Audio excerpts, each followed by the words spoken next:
right, welcome back to KTN Live. At that moment that you've been waiting for, we are going to discuss that thorny issue of the MP's pay, the salaries, whether you call it greed, whatever you call it, we're going to discuss it. And I have the man himself, the architect, Mr. Mithika Linturi.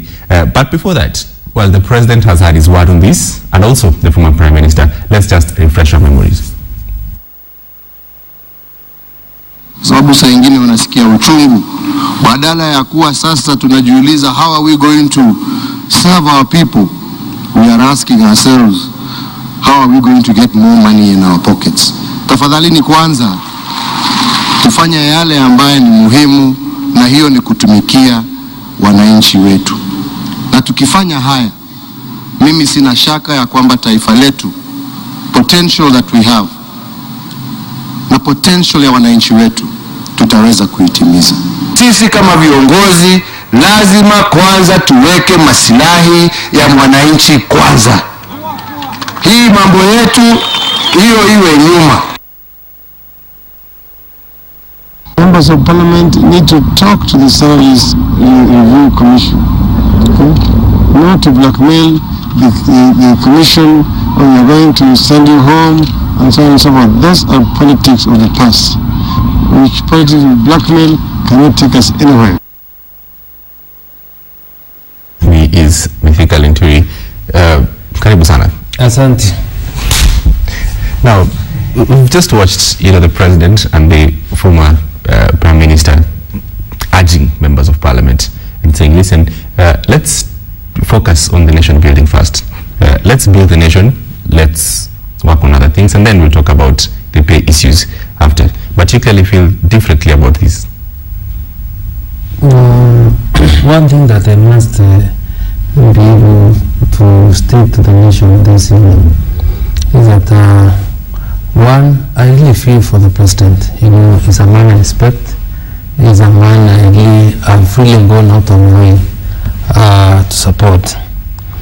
And I will particularly take a lot of issues and exceptions with the manner in which you people have been trying to play this to the public, and for, in fact, the failure to understand my issue that is before Parliament.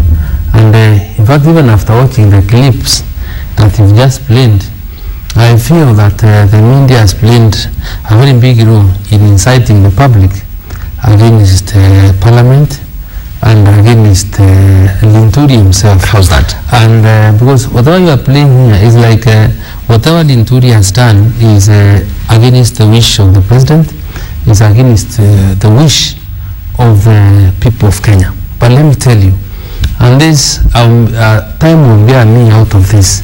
If there is any member of parliament that is very keen on whatever he does that protects public interest, is one by the name Linturi.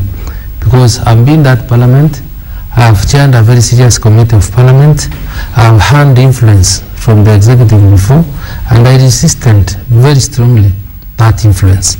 And when I talk from, whatever I say is from a point of knowledge, and I'm wondering whether I must be telling the country what I've been singing, because you people have not been relaying the right message.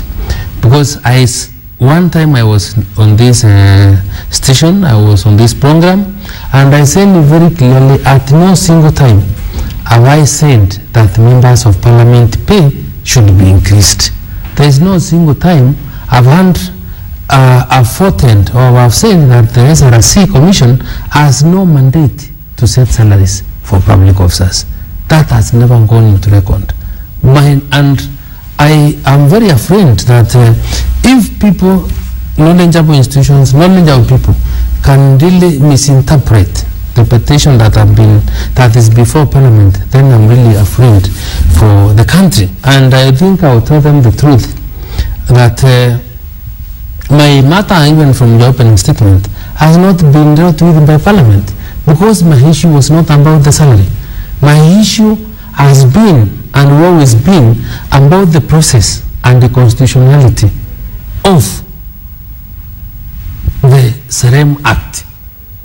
The The issues that have been raising are issues that are touching on points of law, are issues that touch on whether whatever she has done is in conformity with the law and other relevant acts of parliament. And these are the issues I've been trying to say. Let us look at them holistically and find whether in the exercise of the powers conferred to her by law, whether she has offended any other acts of parliament or the constitution. Those are completely been an issue. And I want the country to be clear. And I want to be put into question. I would want anybody to contradict me on this, because I want to tell you things that many people don't know. I want to tell them even those that people are saying probably are going to get an order preventing parliament from increasing its pay. I'm doing it out of ignorance, because, for example, the pay or the gross pay to a member of parliament today, and that is not the direction that I've been following. As at today, if I was to be paid by recommendations of Serem tomorrow, then I will be paid 990,000 shillings. 49,000 above, that is 39,000 above what I was being paid as a member of parliament in the last term. So whatever you are playing, whatever you are saying is, in my view, out of ignorance, is without knowing exactly what Serem has recommended for the members of parliament. So, and that I'm saying, despite the fact that I'm going to be paid 900, going by what Serem is saying, then I want to be paid to understand first whether by making recommendations that I must be paid 900, whether she has followed the procedure and the law. It is not 800, it's not 500 that people talk about. It is far much beyond, and that is the truth, and which people don't know. So allow me, I'm following and I'm giving you time because I want to listen to you and understand to you. And you say that, one, the media has overplayed it and misled the public. So the question then begs is, how much in the end will this parliament take home? 349 MPs. The other one was, much, a bit 100 or something MPs lower.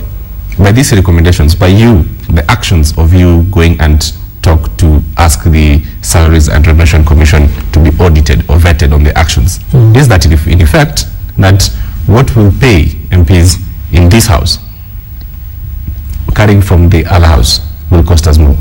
Is that not true? The truth of the matter is, that is true. It is true because there is a price for democracy. You must understand that before we went for referendum, when you check the Hansard, I stood in that parliament and asked one thing: what is the need of having an bloated legislature? Has anybody looked at the cost of running the legislature in this country? Because if it was the issues to do with, for example, gender, I was saying, let us collapse the constituencies, maybe from 210, bring them to 180, create a special women seats for the 7, so that we have a legislature of 240. Because the guiding principle under Article 89 here is representation of the people is to be as equal as possible, so that we are able to buy the principle of one man, one vote. But we will not be able to compare in terms of how much it will cost the taxpayer between, it will not be fair if we compare the cost of our 11th parliament and the 10th parliament, because the numbers are different. So the cost of the 11th parliament will be very high, because you find that there are 418 members of parliament vis-a-vis last year's term, which are only 220. That is what is costing the taxpayer so much money. Not only that, but also this amendment, if it goes through, and so we go and review what Sarah Serem had suggested, we should review and say we carry out the terms of the 10th parliament and bring it to the 11th parliament. It will cost us more. Is that a fact? I have told you very clearly, the terms of the last parliament were a member of parliament carried 851,000 shillings home. That was the gross pay in my pay slip. My gross pay today in my pay slip, according to SREM, and if I have to be paid by that tomorrow, is 900. Including allowances? Everything is 900. Yes. In the last parliament, gross pay including allowances was 851. It was more than 851. It was 851. I had that money. I can show evidence, and I will not be lying on a national television. So that was 851. Today is 990. That 9 shillings above. So, and that is not the issue I've been pursuing. If I wanted, I would have been very quiet and it 990 comfortably without an issue. But I'm saying, as I even said earlier, if I have to be paid that money, then I must be paid knowing very clearly due process was followed. Because when you look at my function, and that's why at times I start wondering whether what Kenyans really interpret the constitution to mean. Because when you look at the legislative authority of this country, it's vested on Parliament and Article 94.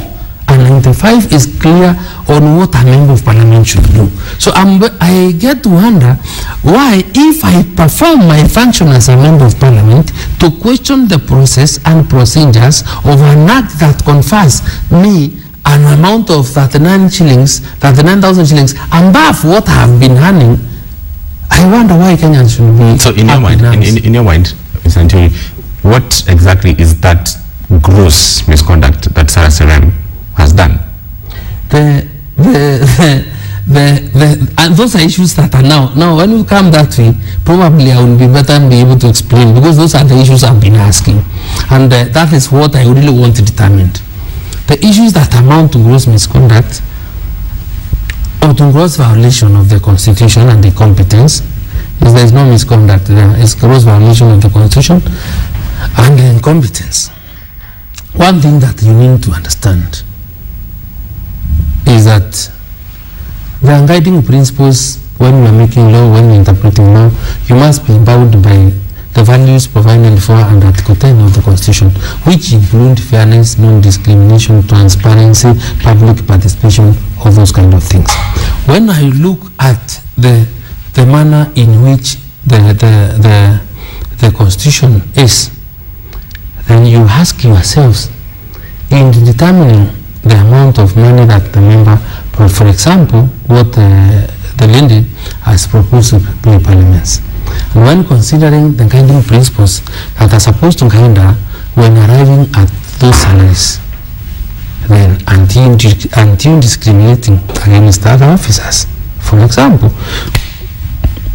if you come up with a salary of 990,000 shillings, you ask whether the 990,000 shillings you are giving the member of parliament is fair, to the extent that when you consider other people that are doing almost a similar job, or people that have almost similar skills, or whether in my doing so you are not in any way trying to demoralize other people that are state officers in other departments of government by giving one job or one arm of government or some officers of government that are doing similar work an amount of money that is more than what the others are earning. That's the thing that you ask is that, for example, because most of the all acts of parliament are built from the foundations of the Constitution. Now, when you look at the functions, because my issues are more that would be more to do with the constitutional interpretations, there is a body called the Parliamentary Service Commission, which has equal power, almost equal power. It's a creature of the Constitution, is a creature of the Constitution. You look at that particular law, Constitution, you know they are supposed to provide for the welfare of members. Have you interfered in the function of the other people? So then, by that alone, as by whatever she has done, as usurped the power, the legislative authority of parliament, by creating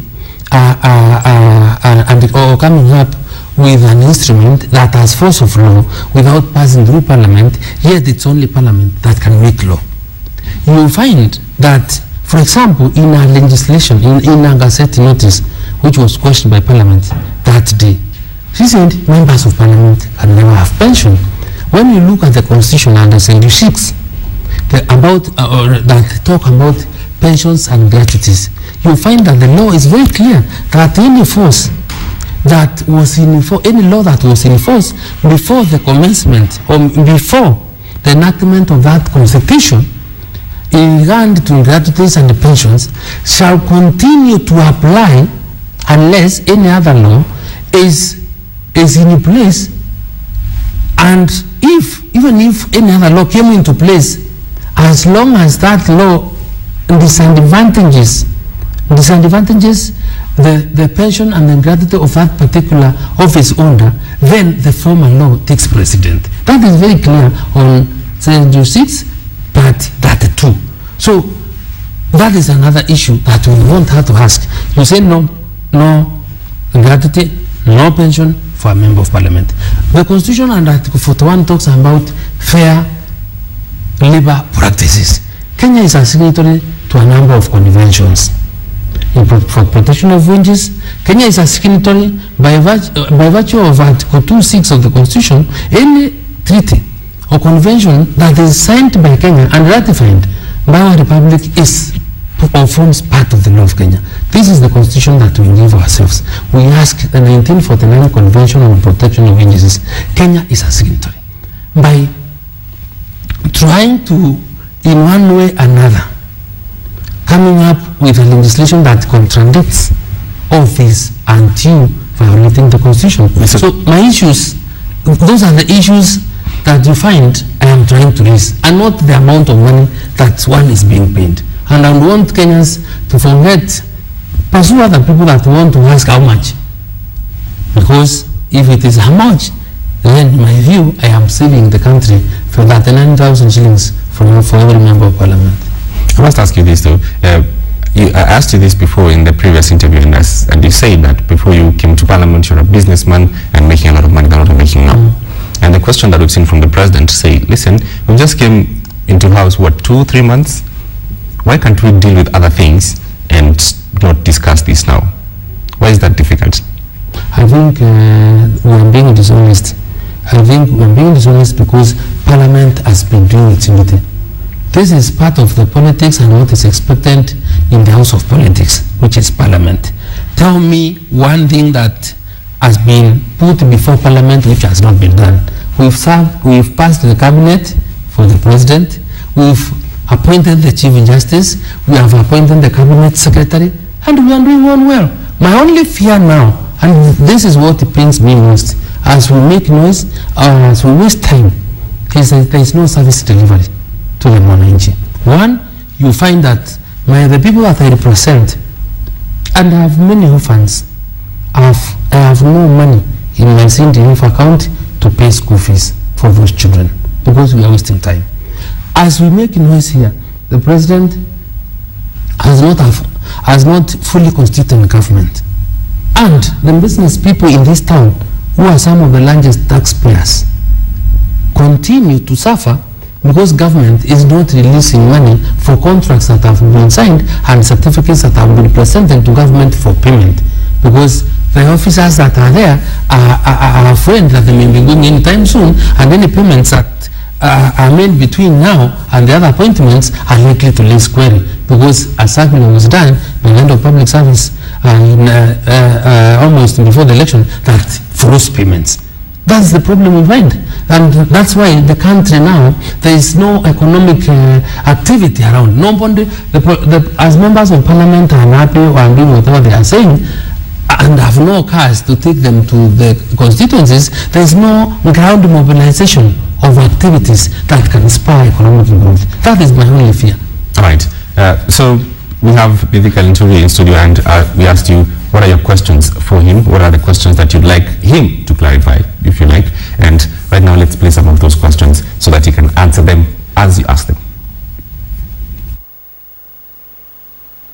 Itakuwaje badala ya kuimplement hiyo manifesto ya Jubilee, sasa wanafuatilia mambo ya kuongezewa mshahara, na manifesto ya Jubilee inasema kwanza wanaongeza uchumi ndio wanaongeza mishahara. Si angekuwa tayari kwanza kuimplement manifesto before kuagitate wapate mshahara kubwa? Why do you have to rely on the exchequer to give you money and salaries instead of thinking about other ways of generating revenue or creating different streams of revenue or looking for ways in which you can create wealth and employment for your people. I'm sending this to Honorable Linturi. Could you kindly go back to Parliament, think of means and ways through which you could sit down with the SRC and probably dialogue instead of all these side shows that we are having? Why do Parliament MPs want money? For what purpose? What have they done? Let them perform before they are being paid. Wafanye kazi kwanza. Sisi raia wananchi tunataka wabunge wafanye kazi kwanza. Let them work so that they can be paid. Mheshimiwa Linturi, ni kwamba mnataka muongezewe mshahara na mnajua kwamba sisi hapa wananchi tuko na shida. Haswa mnajua kwamba kuna walimu ambao kwa muda mrefu wametaka waongezewe pesa. Tunajua hata sisi raia tunajua kwamba pesa ya walimu imekuwa ni duni na imekuwa since 1997. Si mungeshughulika jambo kama hiyo. Kwa nini nyinyi wabunge hata hamjafanya kazi mnataka muongezewe mshahara? Itakuaje wabunge waongezewe mshahara na mimi hapa potapota sina kazi yoyote? Kuna hospitali kule hakuna madawa, hakuna vitanda. Itakuaje wabunge waongezewe mshahara? Sasa yeye alipokuwa anafanya application kwa wananchi kwamba anataka kuwa mbunge, alikuwa hajajua kwamba mshahara wake itakuwa ni pesa kadhaa. Ama GDP ya nchi iko chini sana ukikompea na nchi zingine kama India, Nigeria na Ghana. Je, ni sawa Linturi kujiongezea mshahara ikiwa economy ya nchi bado ni mbaya? Ningependa kujua kwamba ni kwa nini wabunge wajiongezee mishahara. Nusu milioni wanaita ni peanut, ya? Ilali Mkenya wa kawaida haizi pokea hata anaishi below the poverty line. The president, because I think the president really cares for this country, and they should not just go to the parliament and start making salary. They should focus on other things first before asking for salary. I'm really saddened by what is happening in our country, and because I think when MPs run for office, they know the salaries they're going to be earning, and they know very well that the constitution says that they cannot raise their own salary. So all this bullshit they're telling people, they want to raise their salary is not acceptable, and therefore they should just take what they fought for. Also the president's salary needs to be cut down just to show leadership, and management. Alright, Mheshimiwa, that's some of the views. Do you think it's, from the general consensus, it's quite an unpopular move? I know the increase of members' salaries would be very unpopular with the people. But what I am saying here is that whatever the clips that have been played, I'm telling you, is and the comments from the public is out of misinformation. Including the president, because the president is also talking about it. It's misinformation because I have said, and I repeat, there is no single time that I have pushed for the increase of salaries of members of parliament. And if you went to the parliamentary website and read through my petition, you will not find where I am pleading for an increase in members' salaries. So the question begs, Mheshimiwa, then, why is it important for you then? If you see, if it's attached to the increase of MP's pay, if the public is misunderstanding you, why can't you drop it? No, whenever I believe in something, you may be a million people, you may have your view. I have my view, I have a duty to do what I am supposed to do as a legislature. When you look at the proper definition or the role of a member of parliament, as provided for by Article 95, is that I have the duty to protect the constitution as a member of parliament. I have the duty to initiate processes of removing somebody from office who offends or who acts in violation of the constitution. And that is what I am doing. So however unpopular? However unpopular the move is with the public. And as long as I'm convinced, I will push this matter to its final conclusion. I will make sure that it is on the president's desk. I'll prosecute it to that level. It will be, I will have washed my hands. It will be his duty to form a tribunal to investigate further into the charges leveled against the commission. I am bidden to go and give evidence before the tribunal, which will make a final finding on the allegations against them. But I will not be intimidated by the public. And I have said that we will not run this country by public mood. I have said that we must respect functions of the officers that have been given power to do something by our constitution. And that's parliament. It is me. I'm not talking about parliament. This is Linturi. Linturi is not parliament. It's a member of parliament. So whatever I'm doing, my petition is a personal petition as the member for Igembe South and as a citizen of this country. And that is what the constitution, that is what the petition is reading. And if people have been engaging me on my petition, I would even be in a more better position trying to explain other than mixed issues about how much I'm a member of parliament, which is not my issue. And remember, I have even sat on this live television. I have said, even if the office of member of parliament did not attract any salary, I would have offered to serve the people of Igembe South, because they have trusted me, they have faith in me, they have seen what I have done for them, and that's why I left my business, because I felt that there is something that was lacking, and I decided to go and work with them together to build the constituency and go around there. That's why they elected me. So the people of Igembe South are fully behind you. They are behind me. Go there. Let us repeat it tomorrow. You will be shocked, Mr. Smart. Right? So whatever we say here, or the issues that we continue talking about are only here in Nairobi. There are issues that we must also be asking ourselves, that who are the proponents of the issues? Yeah? They couldn't have a point. Right? Although, and that is what I don't want to belabor into getting into. But when you look at them, who are they? I said, they're here. When you look at the four engineers of the whole team that has been trying to vilify the members of parliament are election losers, are people that are maybe doing it out of vendetta, out of jealousy, out of envy. Who are these people? Yeah, and it is common knowledge. When you start demonstrating, you always see them there. So the other day, you remember, I was with my friend Mithika. Mithika lost an election. Yeah.